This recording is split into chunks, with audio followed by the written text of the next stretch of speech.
दोस्तों, बेगूसराय में जो घटना घटित हुई वो काफी ज्यादा दिल दहला देने वाली थी, लेकिन अब इस पूरी घटना से साजिश की बू आने लगी है। जी हाँ, इसका खुलासा जो है वो अब खुद बिहार के सीएम नीतीश कुमार ने किया है और कह दिया है कि हमें इस घटना से साफ तौर पर साजिश नजर आ रही है।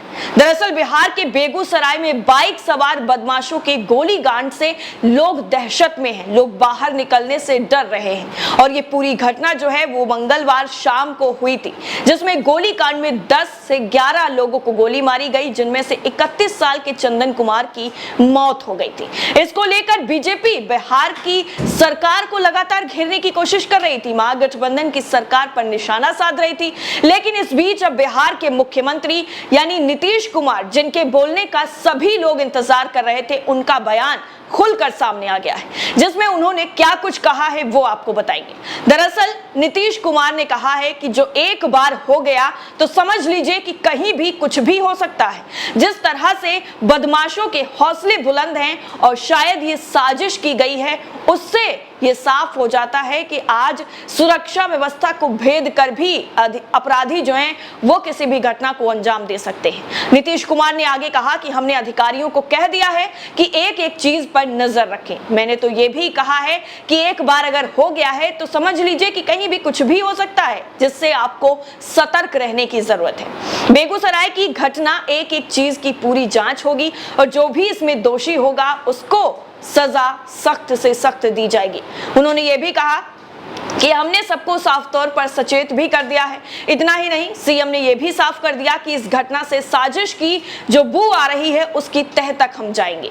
नीतीश कुमार ने इस मामले में साजिश की आशंका जताई है। नीतीश कुमार ने अपने बयान में यह साफ कह दिया कि जो भी इसमें दोषी हैं उनके खिलाफ जो पूरी हमने प्रशासन को लगा दिया है, जांच बिठा दी है, उन सभी चीजों के बाद जो भी दोषी होगा उस पर कार्रवाई की जाएगी। इसके अलावा आगे इस तरीके की कोई भी घटना ना हो और कोई भी या फिर अपराध की ऐसी छोटी मोटी भी घटनाएं ना हो, उसके लिए सबको सचेत रहने के लिए कह दिया है और छोटी छोटी चीजों पर नजर बनाए रखने के लिए हमने आदेश दे दिए हैं। अब नीतीश कुमार ने जब साफ तौर पर यह कह दिया कि इस पूरी घटना में हमें साजिश लग रही है और ऐसा लगता है कि साजिश के तौर पर यह करवाया गया है, तो ऐसे में सवाल वाकई बिल्कुल वाजिब हो जाता है कि आखिर इतनी बड़ी घटना बिहार में, वो भी महागठबंधन की सरकार बनने के बाद ही क्यों देखने को मिली है?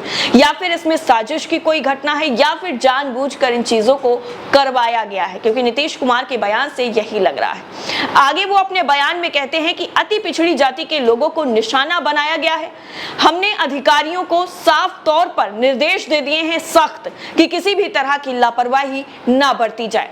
इससे पहले आपको बता दें कि सीएम नीतीश कुमार ने बिहार के डीजीपी एसके सिंघल से बेगूसराय की घटना को लेकर बात की थी और बिहार के डीजीपी को सीएम आवास पर भी बुलाया था, जहां नीतीश ने बेगूसराय की घटना को लेकर उनसे बात की थी और वो भी 1-2 मिनट नहीं, नीतीश ने डीजीपी से पूरे 55 मिनट बात की थी, जिसके बाद इस पूरे मामले की गंभीरता को समझा जा सकता है। अब आपको बता दें कि ये जो पूरी घटना हुई थी उसके बाद लोग अब किस तरीके से दहशत में हैं और सोशल मीडिया पर इस घटना को लेकर भी कई तरीके की चीजें चल रही हैं, लेकिन नीतीश कुमार के बयान ने इस पूरी घटना को अलग मोड़ पर लाकर रख दिया है।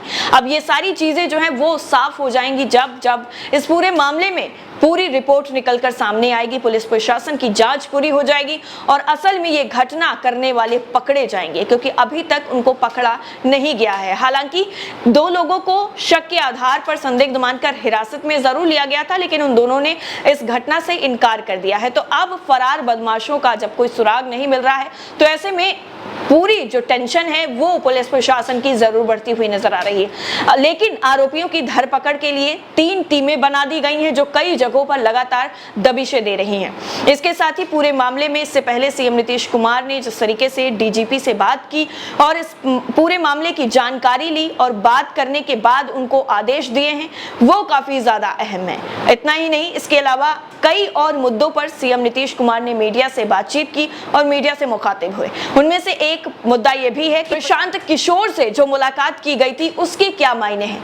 दरअसल सियासी गलियारों में यह मुद्दा इस वक्त काफी ज्यादा हॉट मुद्दों में से एक है कि क्या प्रशांत किशोर नीतीश के साथ आने वाले हैं। तो अब इसका जवाब भी खुद सीएम नीतीश कुमार की तरफ से दे दिया गया है।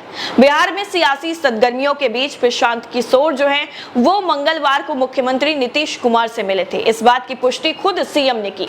वहीं नीतीश कुमार ने यह भी बताया है कि पवन वर्मा भी मिलने आए थे। पवन वर्मा ने जेडीयू छोड़कर टीएमसी ज्वाइन कर ली थी। अब दोबारा टीएमसी का साथ छोड़ने के बाद पूर्व राज्यसभा सांसद का जेडीयू में लौटने को लेकर अटकलें तेज हो गई हैं। पत्रकारों ने नीतीश कुमार से जब ये पूछा कि प्रशांत किशोर से क्या बातचीत हुई, इसके जवाब में नीतीश कुमार ने कहा है कि कोई खास बातचीत तो नहीं हुई है, किसी से मिलने में कोई दिक्कत नहीं है। कोई कहेगा कि आपसे मिलना है तो हम क्यों नहीं मिलेंगे, मेरा तो पहले से ही उनसे अच्छे संबंध है। हालांकि कोई खास बातचीत नहीं हुई है। इसके बाद जब पत्रकारों ने उनसे पूछा कि आपके बीच में आपस में उनसे जो है नाराज नजर आ रहे थे, वो आपसे काफी ज्यादा नाराजगी की जो खबरें हैं वो भी निकल कर सामने आ रही थी, तो साफ तौर पर नीतीश कुमार ने कह दिया कि कोई नाराजगी नहीं थी। साथ आने के सवाल पर नीतीश कुमार ने साफ किया कि आप उन्हीं यानी प्रशांत किशोर से ही पूछ लीजिए कि वो साथ आएंगे या नहीं आएंगे। इसके साथ ही सुधाकर सिंह के भ्रष्टाचार संबंधी बयानों पर भी नीतीश कुमार ने कहा है कि हम इस पर कुछ नहीं कहना चाहते, हम तो कल उनसे जानना ही चाहते थे तो वो नहीं बोले हैं। लेकिन अब इस पूरे मामले को लेकर प्रशांत किशोर का मामला हो या फिर जो बेगूसराय में घटना का मामला हो, खुलकर नीतीश कुमार ने सामने आकर बयान दिया है और मीडिया को ये सारी चीजें बताई हैं कि मीडिया जो जंगल राज फैलाने की बात कर रहा था, बता रहा था कि बिहार में अब जंगल राज आ गया है क्योंकि महागठबंधन की सरकार आ गई है, तो उन सारी चीजों को खंडित करते हुए नीतीश कुमार ने कह दिया है कि ऐसी घटना जो हुई है उसमें साफ तौर पर मुझे साजिश नजर आ रही है। अब पूरी जांच हो जाएगी, उसके बाद इस पूरी घटना में क्या नया मोड़ आने वाला है वो देखना दिलचस्प होगा, क्योंकि नीतीश कुमार के बयानों से साफ तौर पर यह जाहिर है कि ये घटना जो है वो साजिश के तौर पर सिर्फ बिहार का माहौल खराब करने की कोशिश की गई है और पार्टी जो सत्ताधारी पार्टी है उसको घेरने की कोशिश के तौर पर की गई है। इस पूरी रिपोर्ट को लेकर और नीतीश कुमार के इस बयान को लेकर आप क्या सोचते हैं, कमेंट सेक्शन में जरूर बताइएगा। जय हिंद।